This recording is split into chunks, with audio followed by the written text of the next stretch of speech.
학생들의 요청으로 후반부 과연 무엇이 중요한가 내용 위주로 지나가 볼게요. 자, 5장 전자전달기부터 했었죠.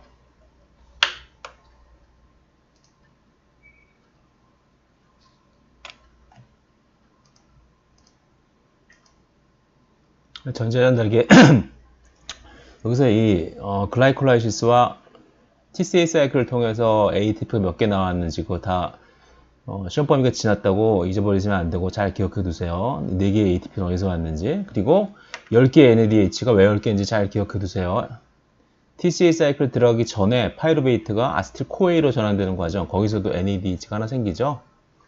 그래서 이런 과정, 뭐 이런 숫자를 외울 필요는 없고, 그죠? 이렇게 뚝 떨어지게 되는데, 실제로 이런 과정을 촉매할 수 있는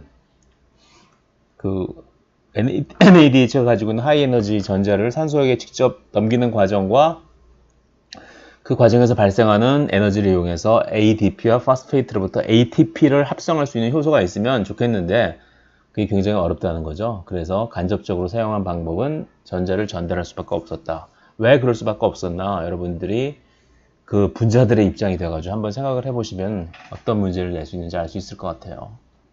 그래서 환원전위, 뭐 중학교 화학 문제 같긴 하지만 이 환원전위 표를 이용해 가지고 한 리독스 페어로부터 다른 리독스 페어로 전자가 전달될 때 한 리독스 페어는 산화되고 한 리독스 페어는 환원될 때의 델타 E0를 구하는 거, 그런 거 낼 수 있겠죠. 이 전지도 잘 이해해 두시라고 했고요. 옥시데이션 리덕션은 항상 같이 일어난다니까 이 부분을 한번 해보시라는 거죠. 저 표를 가지고, 그죠? 표를 가지고 요걸 잘 아시고 여기가 무슨 얘기인지 잘 알아두시면 좋다는 거죠. 델타 G0'과 델타 E0'의 오묘한 관계, 요 식 마이너스 N은 전자 개수. 그렇죠? 넘어갈게요. 그래서 실제로 이렇게 된다는 거죠. 그래서 한 번에 다 써버리지 않고 단계적으로 전자를 해야만 하는 이유에 대해서 생각을 해보시라고 그랬죠. 그림. 그리고 이 컴플렉스 1, 3, 4.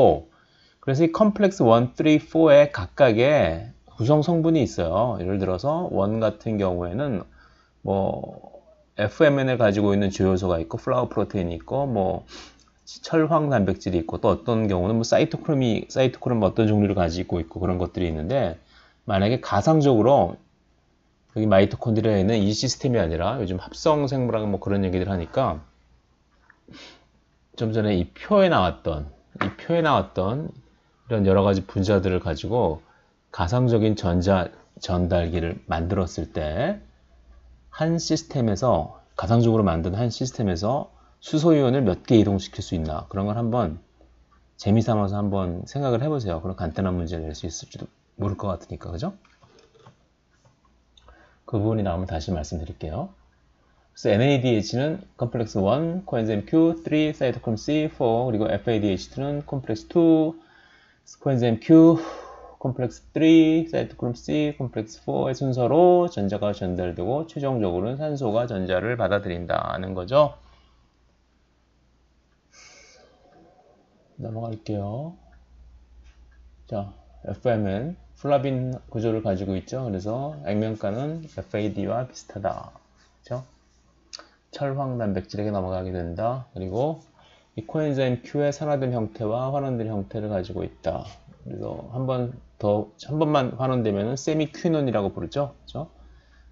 그래서 복합체 2는 FADH2를 갖다가 자기가 공유결합으로 가지고 있는 거죠. 숙시네이트 데하이드로게네이즈가 이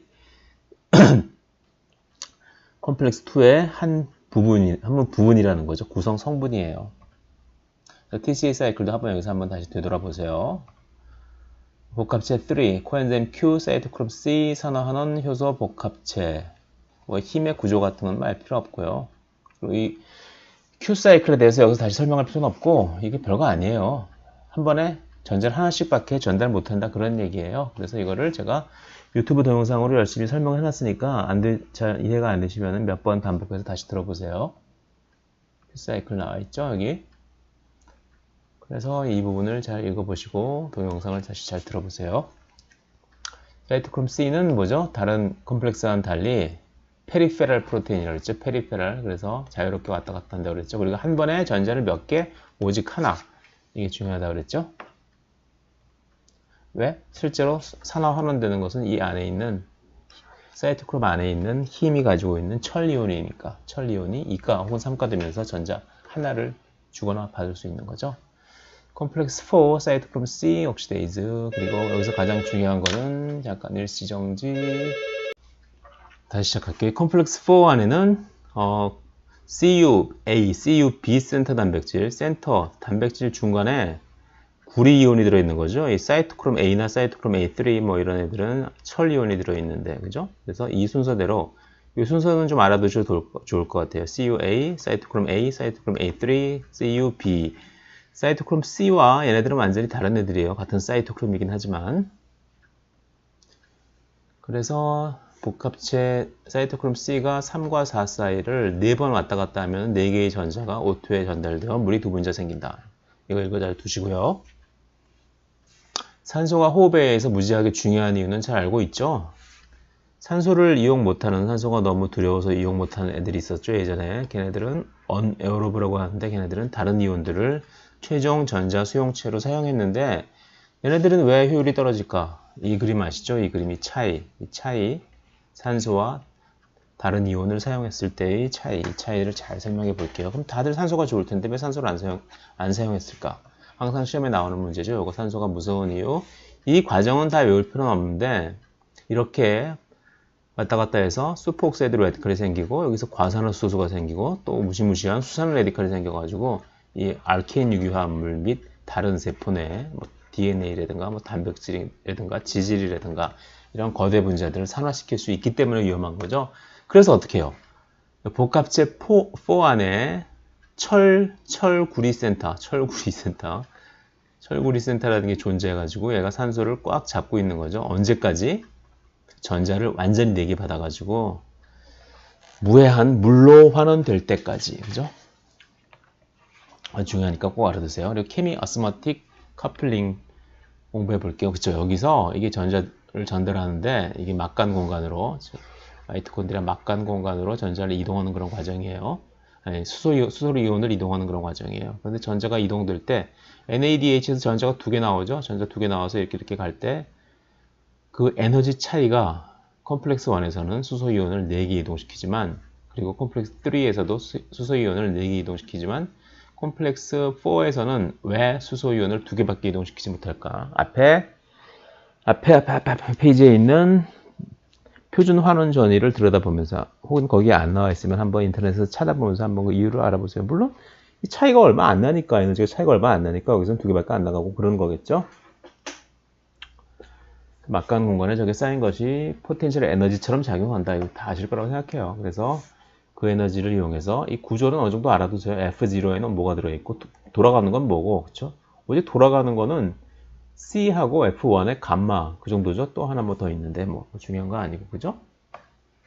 그래서 F0, F1, ATPase 어디를 통해서 수소이온이 통과하는가 정도 알면 좋을 것 같고요. 저 도는 거는 감마와 밑에 있는 입실론이 빙빙 돌고 요 C 소단이체의 10개짜리 다발이 돌아간다. 그래서 바인딩 체인징 모델 이것도 잘 봐두세요. 바인딩 체인징 모델 간단하게 그리면은 감마하고 베타 1, 베타 2, 베타 3만 그리면 되죠. 오픈 루즈 타이트의 형태로 바뀌면서 이 감마의 상대적인 위치에 의해서 잘 읽어보세요. 그리고 사실 ATP를 수용액에서 만들려면 ADP 플러스 PI를 ATP를 하려면 이건 어떻게 돼요? 이건 우리가 델타 G 알고 있죠? 플러스 7.3kcal/몰이죠. 에너지 굉장히 많이 들죠? 그럼에도 불구하고 이렇게 만들 수 있는 건 뭐예요? 수용액 환경하고 이 F1 ATPase의 베타 서브유닛이 붙잡고 있는 환경과 완전히 다르다는 거죠. 환경이 수용액 환경과 이쪽과의 환경이 다르기 때문에 그렇다고 이해를 하세요. 아주 중요한 사실이에요. 그런데 NADH 한 분자당 ATP가 3개 만들어진다던데 이 숫자 꼭 따라가 보세요. 이거 중요하니까. 그래서 또한 10개의 수소이온이 다시 막간 공간에서 매트릭스 안으로 이동하면서 ATP 3개가 만들어지는 이유는 한 번에 수소이온 하나당 36도씩 돌기 때문에 여기 나와 있죠. 그리고 이 메커니즘 잘 알아두세요. 그때 얘기했던 게 만약 뭐 인비트로 뮤타제네시스 등을 통해서 이 아스팔틱 애시드를 뭐 다른 걸로 다른 아미노산으로 바꿨으면 뮤테이션이 일어났으면 어떻게 됐을까? 뭐 답은 뻔하죠. 이동 못해가지고 ATP가 안 만들어지겠죠. 그러니까 그런 문제는 안 나올 가능성이 높겠죠. 죄송해요. 자, 그래서 요 그림 요 얘기 잘 받으시고요.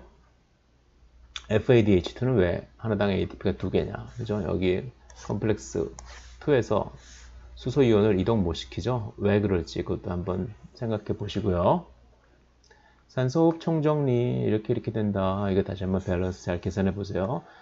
저번에 배웠던 글라이콜라이시스와 TCA 사이클을 완전히 잊어버리시면 안 되고 거기서 어느 단계에서 NADH가 나오고 어느 단계에서 ATP가 만들어지는지 그 정도는 알고 계셔야 될 것 같아요. 자, 38 ATP 이게 중요한 거는 Theoretical Maximum Yield라는 거죠. 이 말이 뭔지 잘 알아두세요. 이게 무조건 36 혹은 38개가 만들어진다는 거 아니죠? 38개와 36개 ATP 너무 말을 많이 해서 이거는 시험에 언제든지 꼭 나와요. 그렇죠?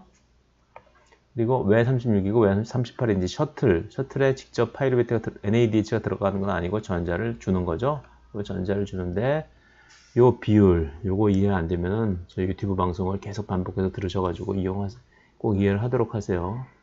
무조건 외워도 좋아요. 그렇죠? 그리고 이 NAD 플러스가 사실 NADH보다 많은데 그 비율이 다르다는 거죠. 세포질이랑 마이토콘드리랑. 그래서 어떤 세포에서는 손해를 보고 세포질의 NADH가 마이토콘드리아의 FADH2로 할인되고 또 어떤 세포에서는 그렇지 않다는 거죠. 그렇죠? 셔틀은 좀 봐두세요. 이거는 뭐 빈칸 메꾸기 정도 나올 수 있을 것 같아요.